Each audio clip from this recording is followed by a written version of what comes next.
إن الحمد لله نحمده ونستعينه ونستغفره ونعوذ بالله من شرور أنفسنا ومن سيئات أعمالنا من يهده الله فلا مضل له ومن يضلل فلا هادي له نشهد أن لا إله إلا الله وحده لا شريك له ونشهد أن محمدا عبده ورسوله falenderimet dhe lavdërimet I përkasin vetëm Allahut të madhëruar, atë e falenderojmë dhe vetëm prej Tij falje dhe ndihmë kërkojmë mbrojtje për Allahut që të na ruaj nga të këqijat e vetvetes tonë dhe nga të këqijat e veprave tona, kë udhëzon Allahu në rrugën e drejtë, nuk ka kush që ta humbë, dhe kë humb Allahu I madhëruar, nuk ka kush që ta udhëzoj dhe drejtoj përposë se me lejen e Tij. Dëshmojmë dhe deklarojmë se nuk ka të adhuruar me të drejtë përveç Allahut, ashtu siç dëshmojmë dhe deklarojmë se Muhamedi sallallahu alaihi wasallam është rob dhe I dërguar I Tij sallallahu alaihi wasallam. O ju vëllezër musliman, o ju motra muslimane, ki jani frikën Allahut me një frikë të denjë dhe mos vdisni ndryshe vetëm se duke qenë musliman. O ju musliman të nderuar, o ju motra muslimane të nderuara, dijeni mirë se Allahu I madhëruar shumë gjëra na I ka qartësuar, na I ka bërë të qarta si drita e diellit. Prandaj ne duhet të kthjellohemi nga gjërat që na këshillon Allahu dhe na drejt vërejtjen dhe vëmendjen. Prej gjërave më të qarta që duken çdo ditë, prej gjërave më reale që njerëzit hutohen, prej gjërave më të qarta që duken si drita e diellit, është edhe vdekja. Edhe pse vdekja është e qartë, çdo njeri e din që do të vdes një ditë. Çdo njeriu të mençur që mendon dhe mediton, I shkon në mendje se ka për të vdek. Madje çdo ditë e shohim që vdesin njerëz dhe ndoshta edhe I përcjellin vetë në për varre, në për varreza, mirë po nuk thjellohen, nuk rikujtohen, nuk mendojnë se vetë një ditë do të jenë prezent në atë varrez. Prandaj ne duhet të jemi të kujdesshëm lidhje me këtë realitet që po e neglizhojmë shumë. Gjahilat dhe jo besimtarët dhe ignorantët patjetër që e neglizhojnë dhe harrojnë. Dhe kur I kujtojnë vdekjen, ata thonë boll se është herët akoma, po jemi të rinj kështu me radhë. Por ama kur sheh që edhe besimtarët janë të tillë, atëherë Allahu na ruaj situata shumë e rëndë. Prandaj o vëllezër, sot unë dua t'u rikujtoj diçka, një realitet që gjithë e dini, por t'u rikujtoj në mënyrë që të kthjelloheni se Allahu thotë Fadhakkir fa inna dhikra tanfa'u al-mu'minin. Përkujto Muhammed, këshillo Muhammed, se këshilla dhe përkujtimi u bën dobi besimtarëve. O vëllezërit e mi, Allahu I madhëruar than Kur'ani famëlart për këtë realitet të pashmangshëm, kullu shay'in halikun illa wajha. Çdo gjë do të zhduket në tokë dhe në qiell përveç Allahut. Përveç Allahut te baraka ve teala. Kullu man 'alayha fan wa yabqa wajhu rabbika dhul jalali wal ikram. Çdo gjë që është në tokë dhe në qiell do zhduket dhe do mbetet vetëm Allahu, fuqi plot, I madhërisëm, bujar, krenar, madhështor. Vetëm Allahu I madhëruar ka për të ngel. Ai është I madhërishmi, ai është I plot fuqishmi. Në një ajet tjetër Allahu I madhëruar thot kullu nafsin dha'iqatul maut. Çdo shpirt do ta shijojë vdekjen dhe pastaj tek ne do të ktheheni, thot Allahu. Çfarë do të thotë kjo? Që çdo njeri këtë e din, a mos e din gjithë do të kthehemi ke Allahu. Por ideja është se çfarë ke përgatitje për atë ditë? A je friksuesa duhet Allahut apo e ke çu gjithë jetën tënde kot? E ke çu gjithë jetën tënde dëm, pa e adhuru Allahun, pa e madhëru Allahun, pa mësu diçka të re për Allahun, për pejgamberin sallallahu alaihi wasallam dhe jetën e tij. Wallahi besimtari duhet I coptohet zemra, copa, kur e sheh se asnjë ditë s'po shton dituri të re. Besimtari duhet I coptohet zemra, copa, kur e sheh që në adhurimet e veta shumë i dobët dhe nuk po e adhuron Allahun siç duhet. Allahu i madhruar i thot profetit sallallahu alaihi wasallam për të ktheluar e gjithë umetin e tij, thot nuk kemi bër askënd për atë o Muhammed përjetshëm. Afa in mitte fahumul khalidun. Nëse ti vdes o Muhammed, a do të jenë ata përjetshëm? Pra Allahu po i thot Muhammedit sallallahu alaihi wasallam, para te asnjë krijes, asnjë njeri, asnjë pejgamber nuk e kemi bët përjetshëm. Nëse ti vdes, a mendojnë këto të tjerë pas teje se do të rrinë gjithmonë këtë botë? Ky përkujtim nga Allahu, vallahi, duhet ta dridh zemrën, që o vllai i cili po përpiqet shumë për dynjan, po përpiqet as shumë sa që ka harruar Allahun, a mendon se i përjetshëm? A mendon se asnjëherë s'ke për të vdek? Subhanallahu alazim. Ne kemi të cekë dhe do të cekim që të mos keq kuptohet ai që do me keq kuptuar gjithmonë, ai që ka smundje në zemrën e vet. E kemi cekë ne, kemi thënë që dynjan mos me harru, patjetër, me jetu në dynja, me punu për dynjan, s'ka problem. Te ka leju Allahu, por mos i te ka leju kufit. Mos e harro botën tjetër. Allah i madhëruar në Kur'anin famëlar tha: "Wabtaghi fima ataka Allahu ad-dar al-akhirah." Tha, me atë që të ka dhënë Allahu prej pasurisë, syno botën tjetër. Të ka dhënë Allahu pasuri, jepe sadaka vëlla. Maj për vete, për familjen tënde, për të bërë qefet e dynjas halal, mbaj, s'ka problem. Ama jep në rrugt të Allahut. Jep në rrugt të Allahut sepse atë pasuri që ta ka dhënë Allahu, ta ka dhënë si sprov. Prandaj me atë pasuri, syno Allahun. Kush është pasorja?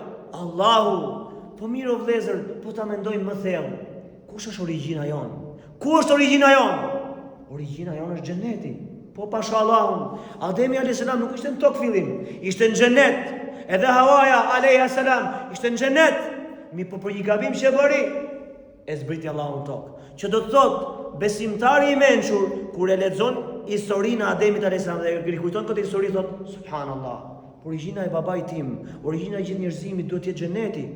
Po çfarë po bëj?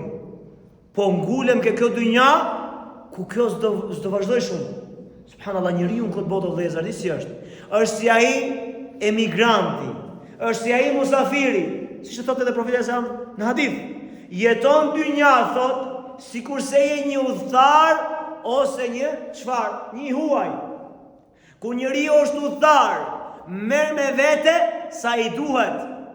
Për shembull, nuk mund të themi që një njeri që është udhëtar ulet poshtë hijes të një peme dhe të marrë tash ato materialet me ndërtu një shtëpi aty. S'ka logjik, se ai është udhëtar, do ikën aty. Edhe ai i cili është emigrant, nuk ka për qëllim të rinë emigracion gjithë jetën e vet. Ka për qëllim çfarë? Të fitoj para, të ndërtoj diçka dhe të kthehet në vendin e vet. Prandaj edhe ne në dynja për çka kemi ardhur, jemi për të përgatitur për Allahun, për xhenet. Pra jemi si musafir në këtë botë. Prandaj ti nga kjo botë merr aq sa duhet. Mos e ndërtoj gjithë jetën këtë botë. Pra çdo gjë dynjaja, çohesh në ora 5:20 e ku do të deri 9 darkës sa se di unë dhe vazhdon vetëm dynja. Bëra kaq para sot, bëra këtë, bëra atë. Po për Allahun çfarë bëre? Po për ahiretin çfarë bëre? Po për xhenetin çfarë bëre?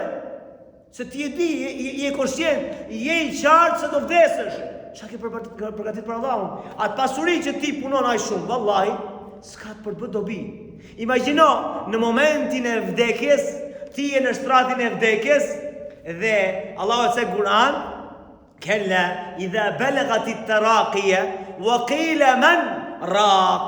Thot ky person që është në shtratin e vdekjes, kur t'i arrish shpirtin ngrop fytit për të dalë nga trupi, thot wa qila man raq. Thot kush do më shëroj tash? Kush do më rrugje? I thot familjarët vet. O biri, më ndihmo se unë kam ndërtu pasuri, unë kam ndërtu ty biznese, unë kam ndërtu shtëpi. I thot gruas vet, punë gjithë jetën kam bë mirë, pse nuk më ndihmon? Dhe gjithë i thot, ju kam bë mirë, pse më harroni? Po në atë moment s'ka dobi. Në atë moment vallahi nuk ka dobi. Në atë moment atje ose në xhenet ose në xhenem, Allahu na ruaj rabbil alamin. Kalla idha balaghat at-taraqi wa qila man raq wa dhanna annahu al-firaq. Dhe kur ai i thot familjarëve vet, më çoni doktor, më shoroni se nuk jam mirë, jam në vdekje. Dhe pastaj kur e shef që nuk i përgjigjet askush, nuk mundet se është në agoninë e vdekjes tashmë. Nuk e kthen dot asnjëri, atëherë thot ky tashmë u binda që do vdes. U binda tashmë. E shef që askush i përgjigjet, u bind që do vdes. Tash një njeri i mençur që e sheh këtë realitet dhe e jeton vetë këtë realitet, subhanallah, a duhet që të utohet pas kësaj bote? Subhanallah, ti raskapit e gjithë jetën dhe e dini shumë mirë atë fjalën e famshme të njerëzve në përgjithësi, xahilëve sidomos, po edhe besimtarët kanë filluar sot Allahu u zot, për ato fëmijë jetojmë ne, për ato fëmijë punojmë ne. Ja ato fëmijë në momentin e vdekjes, sa do bie të bën? Subhanallah. Ti fëmijën të po, edukoje, vish, s'ka problem. Po s'mos jetë të një mikrozo ky, e vesh, gjuna, do të haj fëmija, po do haj fëmija se e ka riskun e garantuar nga Allahu, po ti çfarë po bën për fëmin? Apo jetë edukatën e dur, apo jep me një iPhone në dorë, a një tablet në dorë, apo gjithë në televizor, me lloj gjunash aty. Ti se di çfarë po bën fëmia jot, futet në këto rrjete sociale, çan TikTok, Instagram e të tjera dhe fëmia degeneron pastaj. Kështu edukon fëmin. Kështu ta urdhëroi Allahu te baraka te ala. Prandaj ne duhet jemi të kujdesshëm. Ai fëmijë duhet jetë për ty hajër jo sherr. Dhe që ti të hajër fëmia duhet të kujtosh vdekjen. Të kujtosh momentin e vdekjes gjithmonë. Kujtosh këtë ajet Kur'ani që kur ti thosh prind atij fëmijës apo motrës apo vllajt apo gruas, e ku ta di unë, apo babait apo nënës, më ndihmoni ju lutem, po vdes. Dhe gjithmonë ata nxitojnë ndoshta, edhe nxitojnë me të shumë urgjencë. Por çfarë do bie të bën ata? Oh, subhanallah alazim. Prandaj besimtari i vërtet, i denj, i friksuar ndaj Allahut, gjithmonë e çon në mend vdekjen. Për çfarë? Për të përgatitur para Allahut. Dhe këtu kemi një mesazh shumë të madh, vallahi. Ai që se beson botën tjetër.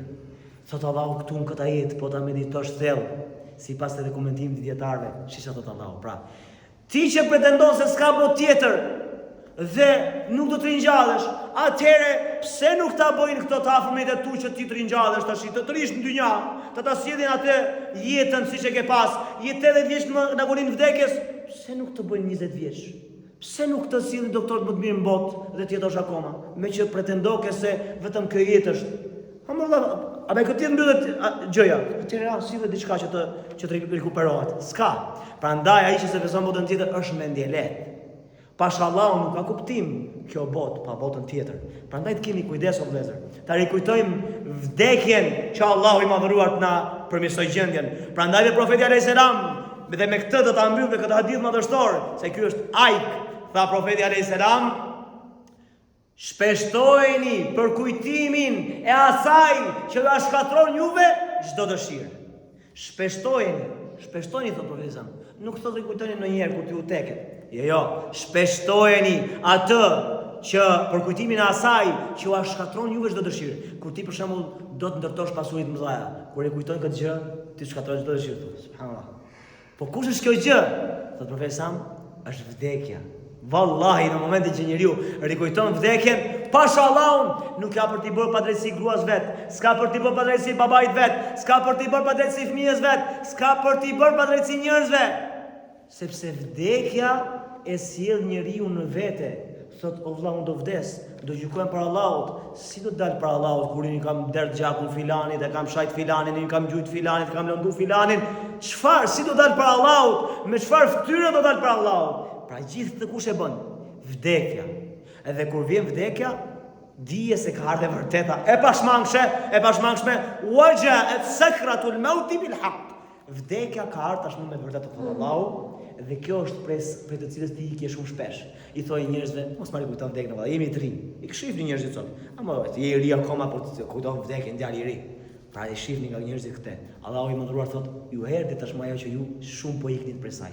Pra lut Allahun e madhruar që nda bëj dobishme, Allahu i madhruar me këto që ti bëj dobishme këto që u than,